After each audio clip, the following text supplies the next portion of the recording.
Today, Conservative leader Pierre Poilievre unveiled his costed platform.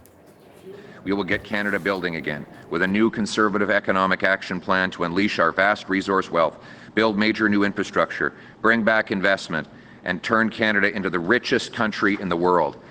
To that, thank you. Poilievre is pledging to cut Canada's deficit by 70%, but he did not include a timeline for getting back to a balanced budget. He also promised to build 2.3 million new homes, as well as cut the lowest personal income tax rate from 15% to 12.75%. Election Day is now just 6 days away, and the Conservatives are the last major party to unveil their plan. Let's bring in the CBC's Karina Roman. She's tracking the day's developments on the campaign trail and joins us live from Ottawa. So, Karina, you were watching that announcement from Pierre Poilievre. How does he say he's going to pay for the Conservative Party's promises?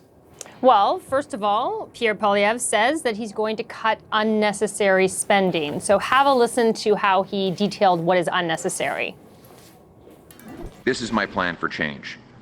First, we will cut the Liberal deficit by 70%. By cutting back on bureaucracy, consultants, foreign aid to dictators, terrorists, and global bureaucracies, slashing money for special interests, and unleashing $500 billion of extra economic growth by unlocking the power of our resources and home building. Now, it also seems like the Conservatives are counting on economic growth to create revenue to pay for many of their promises. So let me explain that.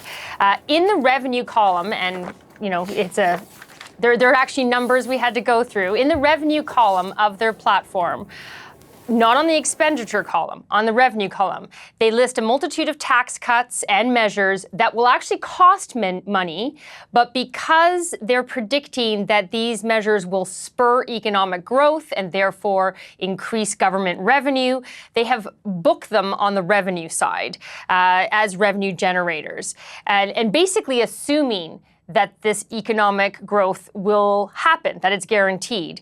A prime example, and you heard Pierre Poilievre there mention housing. So he says that studies show that a new house generates $70,000 in revenue for the government, each new home. And of course, the plan for the Conservatives he's announced is to build 2.3 million homes, which is double the current level. And voila, you have more revenue because you have more homes.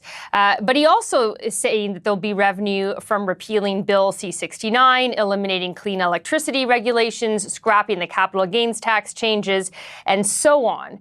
Now, the Conservatives in their platform in 2021 also predicted economic growth, but they didn't book it into their calculations. They didn't make that assumption. So this is a very different approach to costing their platform. The Liberal platform, which just came out on the weekend, also predicts economic growth, but doesn't put that into their number assumptions. So because of that, of course, Mark Carney, the Liberal leader, was asked today his reaction to the Conservative platform. And he basically said that the Conservatives and Pierre Poilievre are making it all up. Have a listen. These numbers are a joke. We aren't in a joke. We are in the worst crisis of our lives. It takes a serious government. It takes a serious plan. It takes a plan that delivers today. It takes a plan that delivers investment. It takes a plan that grows this economy, stands up to Trump, and moves forward with the brilliance of the workers here and across Quebec and across Canada. So even though for the Conservatives using this unique accounting method, they still are predicting deficits. They're still saying that they would have deficits for the next 4 years, which would add about $100 billion to the federal debt over the next 4 years. There's no timeline for balance, as you mentioned, Andrew, but the deficits would decline over the next 4 years, which is also a promise of the Liberals. But however, compared to the Liberals, much smaller deficits in the Conservative plan than in the Liberal plan. You did mention this is the last major party to put forward their platform. Much being said about that. You have to wonder, though, how much that matters to Canadians, considering the record number of people that came out to the advanced polls this past weekend. And Karina, remind us about some of Poilievre's key promises. So one of the key ones was made in the first week of the campaign. It's also possibly, I think it is the most expensive one on the platform, and that is the income tax cut, the cut to the lowest income bracket. Which in the initial promise, when they made it in the first week, they said, and this is still true, that it would be $14 billion by the time it's fully implemented. But today's platform shows a different pace of implementation. So when they first promised it, it would be a bigger cut in the first year than it now would be, which means it would cost less in the first year than they originally anticipated.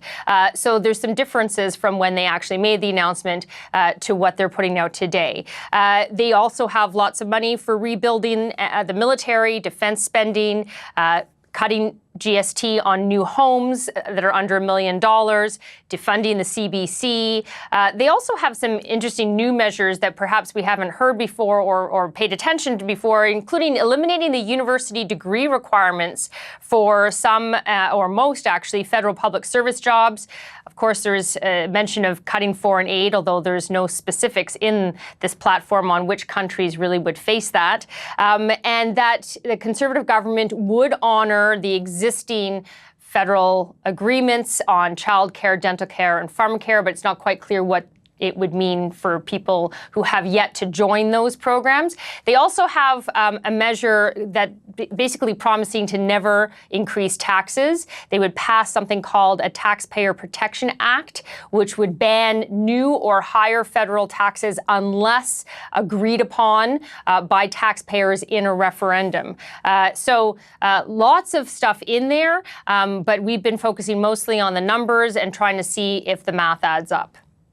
Karina, thank you. The CBC's Karina Roman live in Ottawa.